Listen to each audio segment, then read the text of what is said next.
In today's video, North London has long been scarred by gang rivalries, but the 2024 shooting outside Evin restaurant in Dalston cut deeper than most.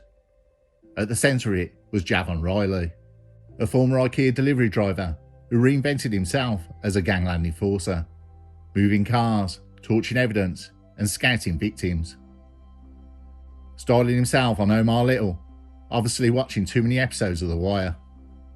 By 2025, that decision carried him all the way to the Old Bailey. This is Curios&Spiritual. We take a look at the case, the police investigation, and the trial.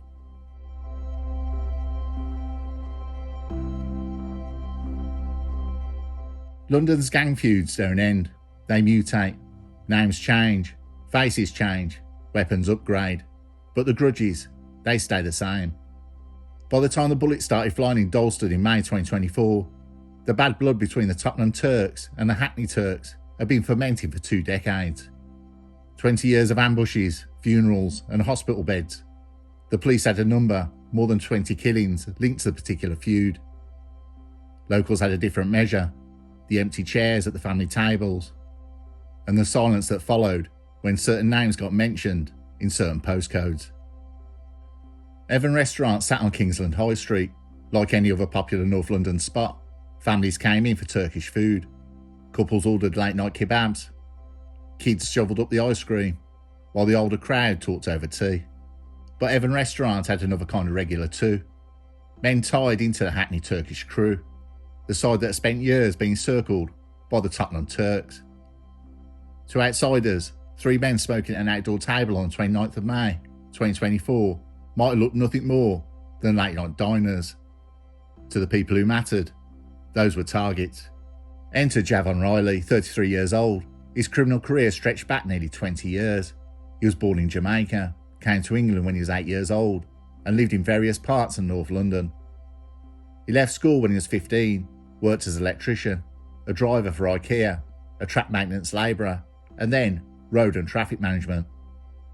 In April 2024, he set up a courier firm, Clearsdale Logistics, and he also had a part interest in a company called Komodo Clothing. Riley had a criminal record dating back to 2008, but they were mainly driving offences and one possession of an offensive weapon from 2019, a knife that was found in a car. He would steal cars to order and committed between 2 and 5 robberies a month. He usually targeted drug dealers who were unable to report the crime to the police. He often raided cannabis grows, houses which had been converted to grow the drug. He had carried out robberies as far afield as Leeds. Sometimes he was a driver or the muscle. Riley would sell the drugs he stole and also dealt narcotics. He portrayed himself as a master criminal. His role model was Omar Little, a notorious stick-up man who frequently robbed street-level drug dealers from the TV show The Wire. Riley seen himself as this man, who was careful and hyper-vigilant, a strategic thinker who never allowed himself to be outmanoeuvred. Riley thought of himself as a man cleverer than most and wanted to play the role of a mover, not just a foot soldier. Prosecutors said Riley didn't pull the trigger that night, but he set the table for the carnage. Surveillance was in his lane, logistics his currency. They had him drinking a pina colada at a bar opposite the restaurant in the days before the shooting, watching the flow of traffic. It wasn't a thirst that brought him there, it was a reconnaissance, working out how a motorbike could glide in, spit fire, and vanish before anyone could scream. The plan itself had a blunt elegance, a stolen Ducati monster. All torque and speed would deliver the gunman. A second stolen car would scoop him up afterwards. The firearm would vanish, the vehicles would burn, and the evidence would melt away with them. Police would call it a planned assassination. It looked like a gangland template, reused because it works. At 9:90 p.m, the Ducati rolled up to Evin's restaurant. The shooter didn't waste a heartbeat. 6 rounds in 2 seconds. That's how long it took for a quiet family dinner to turn into a battlefield. The gunfire shredded the calm of Dalston's High Street, sending pedestrians running and diners diving for cover. The 3 men at the table were hit, but not fatally. One in the back, one in the thigh, another in the leg. Wounds they would carry and talk about later, but the bullet that defined the night didn't find them. It found a 9-year-old girl inside the restaurant, eating ice cream with her family. A stray round punched through the glass and into her head. She collapsed in front of her parents. For a moment, everyone thought she was gone. Later, doctors would tell the court it was a miracle she survived. But miracle doesn't erase titanium plates in her skull or a bullet still lodged in the brain. She spent over 3 months in hospital, clinging on. Even now, her life is split between before and after that shot. That was the problem with Riley's kind of plan. You can chart traffic flows, torch getaway cars, and script an escape route. What you can't script is how bullets behave once they leave the barrel. He thought he was orchestrating a clean hit, a quick in and out. What happened was collateral damage that dragged an innocent child into the middle of the feud that she had nothing to do with. And once the kid is down, the headlines write themselves. The cops double their pressure, and every move gets magnified in court. The shooter sped away on the Ducati, slipping into the chaos of the London traffic. Somewhere down the line, Riley picked him up. That's what prosecutors told the jury. Riley was the anchor. He drove, he guided, he dumped the gun. He saw to it that vehicles went up in flames to erase fingerprints and DNA. The gunman himself remains a ghost, still at large, the subject of a £15,000 reward. But ghosts don't run operations. Somebody has to do the groundwork. That was Riley, and that's why his name ended up in the Old Bailey. When he finally stood in the dock, Riley tried a different story. He said he thought he was being paid £40,000 to snatch a shipment of 60 kilos of drugs. He claimed he had no idea. It was a hit job. He wouldn't name the man who pulled the trigger. He wouldn't name the men who paid. He told the jury he kept quiet because he feared for his family. Maybe he thought jurors would buy that line. They didn't. The courtroom saw it differently. They saw a man tied into a gangland feud, doing the kind of maths men do, like him. Weigh the risk against the payday, take the job, roll the dice. Riley lost. The child's survival turned the case from just another mob tit for tat into front page outrage. When a gang hit leaves hardened men bleeding, it's business as usual. When a child takes a bullet to the head, it's national news. So that was the case in Blood Strokes. One feud, 2 gangs, 3 intended victims. One child who was never meant to be in the crossfire. A hit job dressed up as a gangland routine that turned into one of the most notorious shootings London has seen in years. And at the heart of it, a man who thought he was playing mastermind, caught out by the chaos of the bullets.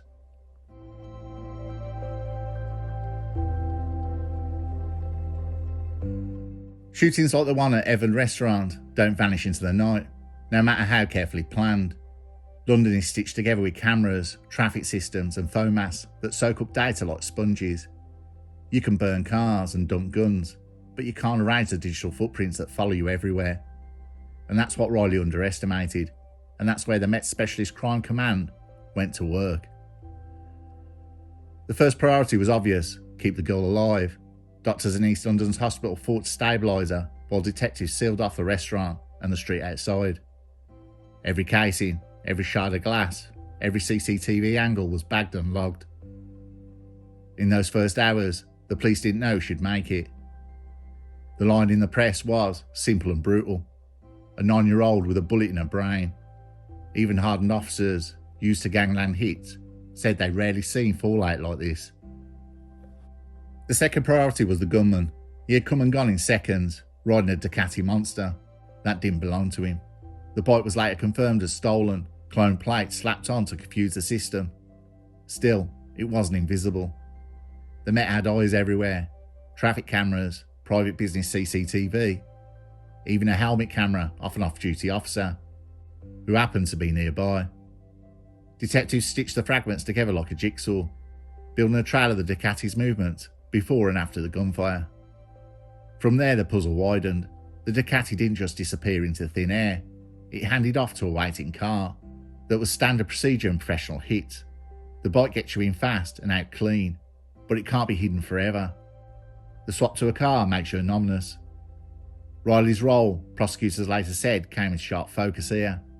He was the man on the other end of that switch, the one driving the escape, the one who saw to it that the gun was disposed of and that the vehicles were destroyed. Within days, investigators found burned out shells of vehicles linked to the operation. a Nissan Duke torched in an alley, to the crews running hits, fire is a magic eraser. To forensic specialists, it's more like a smudged notebook. Difficult, but not impossible to read. Even in ash, clues linger. Melted VIN plates, fragments of GPS units, residue patterns that hint to an accelerant.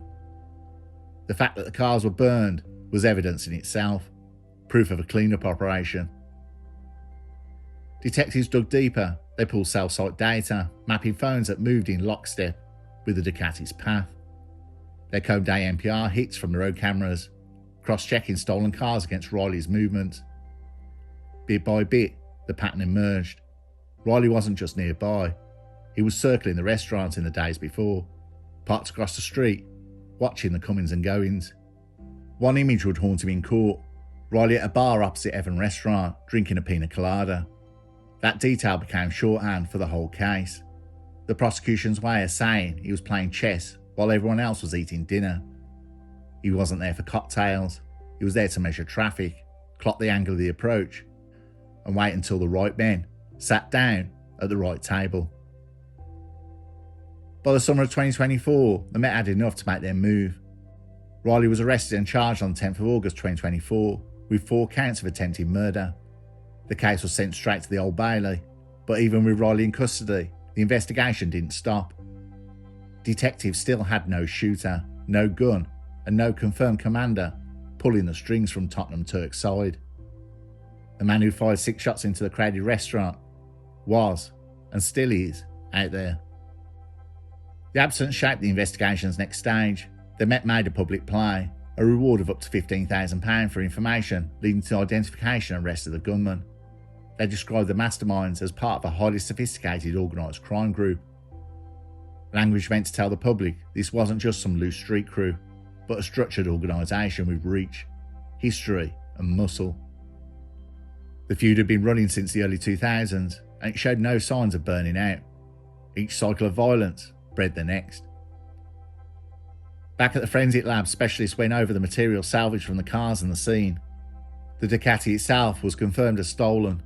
Ballistics tied the shell casings to the shooting, but couldn't find the gun. Witness accounts were patchy, loud bangs, and motorcycle chaos. But the digital evidence told its own story. Phones lit up in minutes around the hit. Riley's was among them.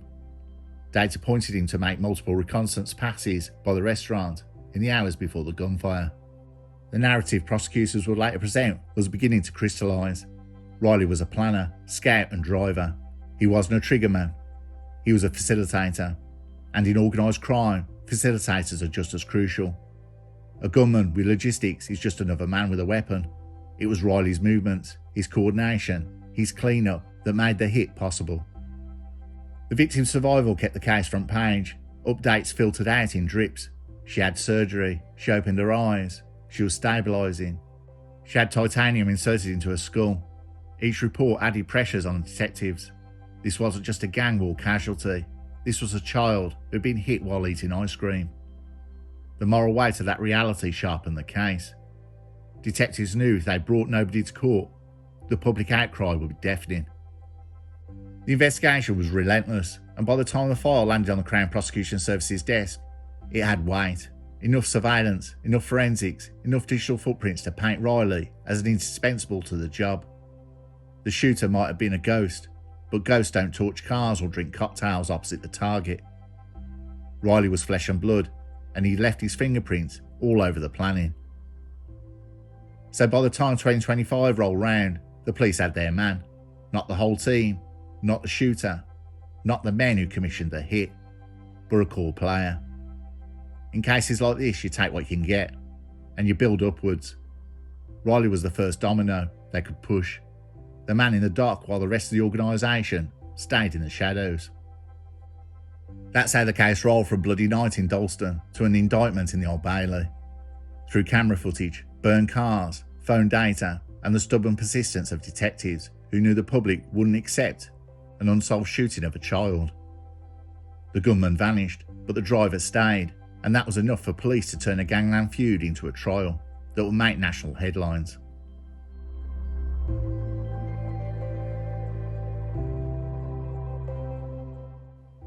By the summer of 2025, The Evin restaurant shooting had finally made it to the marbled halls of the Old Bailey. For months the file had been fattened by CCTV stills, witness statements, burnt out car forensics, and cell site records. 4 counts of attempted murder. Each charge carried the shadow of life imprisonment. The Crown's line was clear from the opening speech. This wasn't a planned assassination, but born out the Tottenham-Hackney feud, with Riley playing a key role in making it happen. The prosecution built its case like a timeline, when Riley sat across from the Evin restaurant with a pina colada in hand. That detail played up, not because the drink mattered, but because the act mattered. To the Crown, it showed intent, planning, and patience.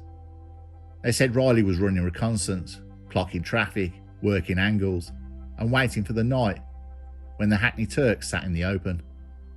They traced the movement of the Ducati, stolen an arm with clone plates, circling Dalston before the shots. They showed jurors CCTV footage, ANPR logs, and location data.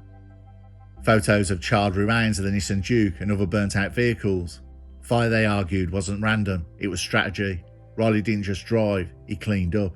He picked up the gunman, disposed of the weapon, and saw to it that the cars were torched so the trail went cold. Then came to the impact. Witnesses and doctors laid out what 6 shots in 2 seconds had done. Jurors heard how Mustafa Kazilton was hit in the thigh. Keenan Adugadoo was shot in the leg. Nasser Ali in the back. They heard about the girl, her skull rebuilt with titanium, the bullet still lodged in her brain. They heard her mother's words telling the court of her child had been transformed, how she'd live with the weakness, the scars, and trauma for the rest of her life. Prosecutors made the point with precision. Riley didn't have to fire the gun to be responsible for everything it unleashed. Riley's defence was a different story. He admitted being involved, but tried to reframe the job. He claimed he'd been recruited for a smash and grab on 60 kilos of drugs. He said he thought the payout, £40,000, was for the drugs job, not a hit. He denied knowing that the bullets were going to fly, and he refused to name names. The recruiter, the shooter, the higher-ups. He kept them all in the shadows. His explanation was fear. He said if he talked, his family would be at risk. It was a gamble. Sometimes juries can be swayed by the idea of a man caught up in something bigger than himself, a pawn who didn't know the whole board. But the Crown pushed back hard. They pointed to the reconnaissance, the stolen bike and burnt-out cars. They reminded jurors that Riley wasn't some wide-eyed recruit. He was orchestrating, a man who torches cars, dumps guns, and scouts traffic. He isn't playing at robbery. He's part of a hit. The jury deliberated for 6 hours, and when they came back, the answers landed one by one. Guilty of all counts of attempted murder, and guilty of causing grievous bodily harm with intent. The votes weren't unanimous, they were majority verdicts, 10-2, but they were decisive enough. Riley stood convicted. Judge Mark Lucraft, King's Counsel, looked down from the bench and made it plain. Riley should expect a lengthy prison sentence. These weren't crimes of impulse or passion. They were deliberate, organised and reckless with civilian lives. The judge adjourned the case, sentencing in late September 2025, leaving Riley remanded in custody. The verdict put Riley away, but it didn't close the story. The shooter who pulled the trigger is still out there, faceless, nameless, and the subject of a standing £15,000 reward. And above him, the people who commissioned the hit. The men with enough pull in the Tottenham Turks to greenlight an assassination haven't been touched yet. That's the nature of these cases. You catch the driver, the scout, the cleaner, but the men at the top are insulated by layers of deniability and silence. In the courtroom, the focus stayed on Riley. The Crown called him a key cog in a machine of violence. The defence painted him as a man over his head, duped into thinking it was drugs rather than death. The jury chose the first version. What made it easier was the child. A feud between grown men in organised crime can be written off as part of that life. But when a 9-year-old ends up in surgery with a bullet in her brain, the public and the jurors see things differently. Responsibility spreads wider. Riley couldn't argue his way out of that.